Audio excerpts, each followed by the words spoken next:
afternoon mga ka-estoy. Good morning.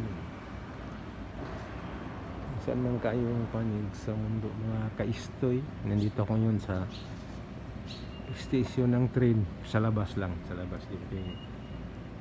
Magbayad tayo pagpapasok tayo. Itong station ng train. Lugar sa amin mga ka-estoy.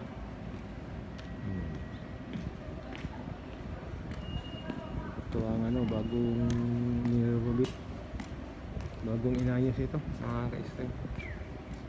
Pinaganda nila pinaganda nila yung lugar, area, tsaka yung bus waiting place sa bus. Nandun yung mga tao nag-abang ng bus yan, nakaupo. Kung makita nyo mga ka-estoy, nakaupo, nag-abang yan ng bus.